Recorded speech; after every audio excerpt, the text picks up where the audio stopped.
Welcome to today's episode of What's a Natural Alternative For, where we explore topics that honor our shared past, illuminate our present challenges, and inspire hope for the future. I'm your host, Unichange, and thank you for joining me. Today we take on a subject both timeless in its relevance and urgent in its necessity. We stand on the precipice of an ongoing epidemic, one fueled by substances that claim to relieve pain, but leave devastation in their wake. Fentanyl has rapidly become one of the most feared drugs in America, a substance so potent that it's claiming lives at an unprecedented rate. Originally developed to relieve intense pain, this synthetic opioid is now driving a nationwide overdose epidemic. In fact, fentanyl overdose has emerged as the leading cause of death for U.S. adults aged 18 to 45, surpassing accidents, violence, and disease. The question, which is scarier, fentanyl or pain, reflects a grim reality. A drug meant to treat pain has unleashed an even greater pain on families and communities. What is fentanyl and why is it so dangerous? Fentanyl is a synthetic opioid analgesic first created for medical use in severe pain management. By binding to opioid receptors in the brain, it dulls pain and can induce euphoria, but at a heavy cost. It is incredibly potent, roughly 50 times stronger than heroin and about 100 times more potent than morphine. Medically, fentanyl is dosed in micrograms for surgery and cancer pain. On the street, the difference between a high and a fatal overdose can be a few grains of salt in size. Just 2 milligrams, the size of a few grains of sand, can be lethal to an average adult. This razor-thin margin of safety makes illicit fentanyl breathtakingly dangerous. Manufactured largely in clandestine labs, often overseas, and smuggled into the U.S., illicit fentanyl is often mixed into other drugs or pressed into counterfeit pills. Drug dealers frequently disguise fentanyl as OxyContin, Percocet, Xanax, or other familiar medications. Users taking these fake pills have no idea they're ingesting fentanyl, meaning they unknowingly consume a substance powerful enough to stop their breathing in minutes. According to the DEA, 6 out of 10 fentanyl-laced fake prescription pills contain a potentially lethal dose. Fentanyl's danger is amplified by how it works. Like other opioids, it depresses respiration. And given its potency, it can shut down breathing extremely fast. People who overdose on fentanyl can turn blue and die from asphyxiation before help arrives. It's this combination of stealth, showing up in unsuspected places, potency, and deadly effect on breathing that makes fentanyl so feared. Fentanyl overdose, by the numbers, 2023-2024. The statistics paint a stark picture of a worsening crisis.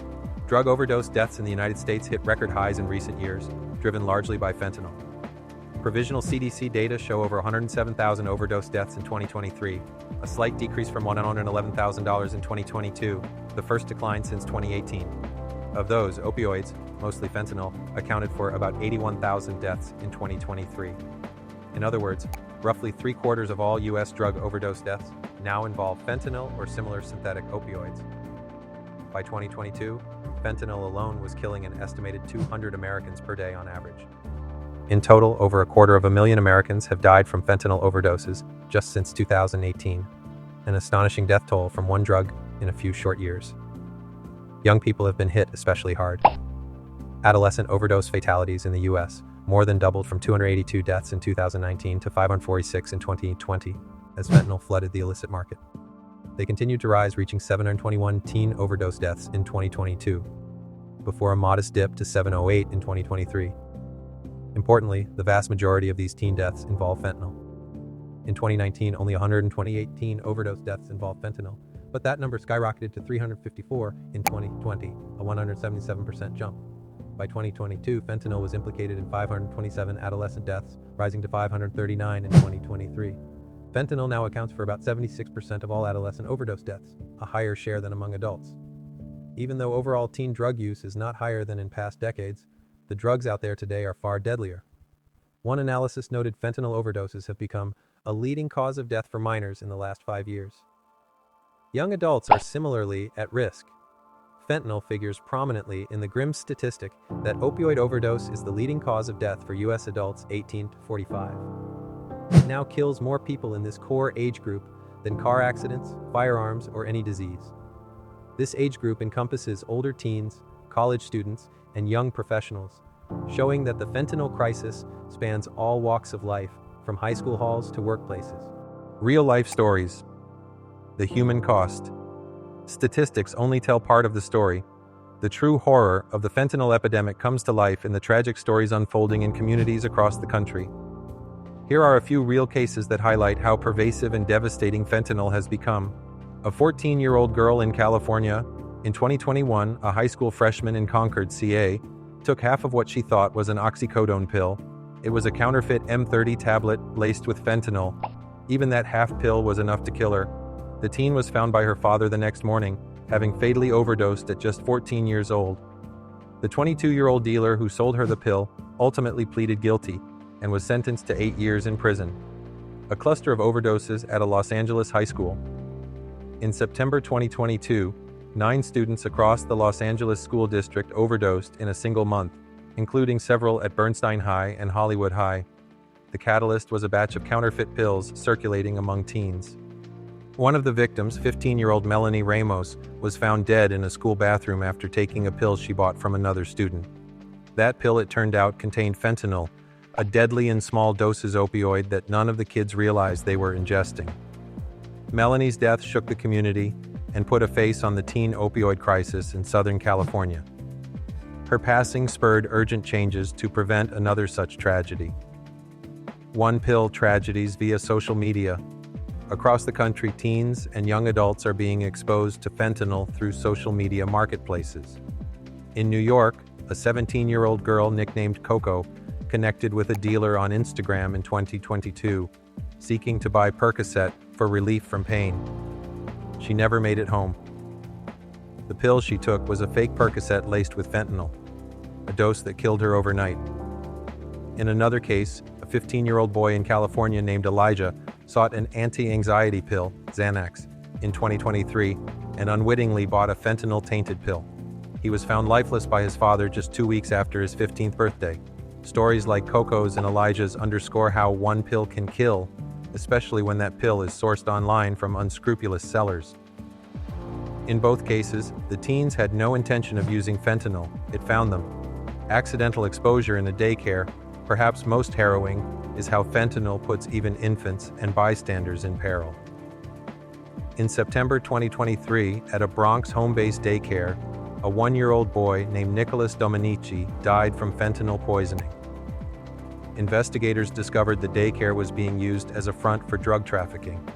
Stashes of fentanyl were hidden on site, including kilos of the powder kept under trap doors, right where children played and napped. The toddler somehow ingested or inhaled fentanyl and quickly succumbed. 3 other young children from the daycare were hospitalized as well. This incident highlighted that even mere contact with fentanyl or residue can be deadly for a child. The public was horrified that such a potent drug was handled so recklessly that it ended up killing a baby. The daycare's operator and her husband have since been convicted and sentenced to decades in prison for running the drug operation that caused the infant's death. A framed photograph of a 15-year-old fentanyl overdose victim displayed by his grieving mother at home. Countless families across the country have lost children to fentanyl poisoning, highlighting the devastating human toll of this crisis. These stories are heartbreaking, and unfortunately, they are not isolated. From big cities to suburban neighborhoods, fentanyl is ripping through communities and decimating families.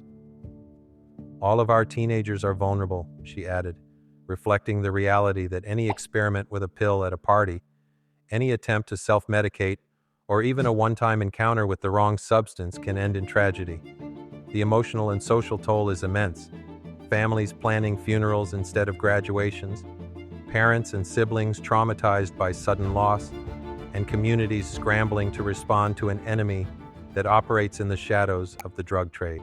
Confronted with this fentanyl-driven crisis, public health officials and government agencies have mounted a multi-pronged response. Alerts and warnings have been issued at every level to raise awareness of the danger. The U.S. Drug Enforcement Administration, DEA, launched the One Pill Can Kill education campaign to spread the word that any pill not coming from a pharmacy could be lethal. Law enforcement frequently showcases examples, such as the fact that just 2 mg of fentanyl can be deadly. The DEA has also sounded the alarm about traffickers marketing rainbow fentanyl, Pills dyed in bright colors to look like candy or prescription tablets. In 2022, seizures of these rainbow-colored pills in at least 18 states prompted warnings that children or teens might mistake them for candy, a deliberate effort by dealers to lure young customers. Public service announcements around Halloween urged parents to be vigilant, though fortunately no widespread incidents of spiked candy were reported. The overarching message from federal and local officials has been clear. Assume any illicit pill or powder could contain fentanyl. As one county campaign bluntly put it, expect fentanyl, a warning to a generation that the drug supply is contaminated. It is a crisis that does not discriminate, touching lives across boundaries, across families, and across entire communities. Yet within this profound struggle lies an opportunity to revisit ancient wisdom and rediscover paths of healing that do not demand such a high toll. Specifically, we are turning to traditional Chinese medicine, an age-old practice that offers holistic alternatives to the potent yet perilous compounds dominating modern medicine. Together, we will examine the fundamentals of opioids, their devastating effects, and the unique promise that lies in treatments rooted in the balance of natural harmony. Traditional Chinese medicine, a practice thousands of years old, offers us a different perspective on pain and its treatment. Rooted in the principles of yin and yang, balance and harmony, this ancient art views the human body not as a machine to be fixed, but as a garden to be nurtured. Practices like acupuncture, herbal remedies, and Tai Chi seek to address the root causes of discomfort, rather than merely masking the symptoms. Consider herbs like corydalis, a plant whose compounds have shown promise in pain relief akin to opioids, but without the addictive side effects, or acupuncture, an intricate dance of needles and energy, stimulating the body's natural painkillers while fostering balance and renewal. Unlike opioids, whose effects are blunt and forceful, these therapies work gradually and holistically, inviting the body to participate in its own healing process. And in a world seeking liberation from the grasp of synthetic substances, such gentle yet potent solutions are worthy of our attention and respect. Yet we must approach these alternatives with clear eyes and tempered expectations. While traditional Chinese medicine offers numerous benefits, it demands commitment and faith in processes that are often slower and subtler than modern pharmaceuticals. The path forward is not about rejecting modern medicine outright, but about integrating its advancements with the wisdom of ancient traditions. Together, they can form a holistic approach, one that prioritizes the patient's well-being above all else. It is also our shared responsibility to advocate for education and accessibility. Traditional Chinese medicine must not remain hidden to those who would benefit, nor should it be treated as a luxury reserved for the privileged few. And so, dear listeners, the question before us is both urgent and profound. How will we, as a society, address the dual needs of alleviating pain and protecting life? How will we strike a balance between ancient wisdom and modern innovation? The choices we make today will echo through generations to come. And while we cannot undo the past, we can honor its lessons by forging a path rooted in compassion, understanding, and balance. If today's episode has sparked curiosity or inspired action, I invite you to explore further. Visit our website to learn more about alternatives like traditional Chinese medicine or Naloxone. Share this episode with those who may benefit, and together we can turn the tide of this crisis. Thank you for joining me on this deeply important topic. Until next time, remember that healing is not just a goal, but a shared endeavor.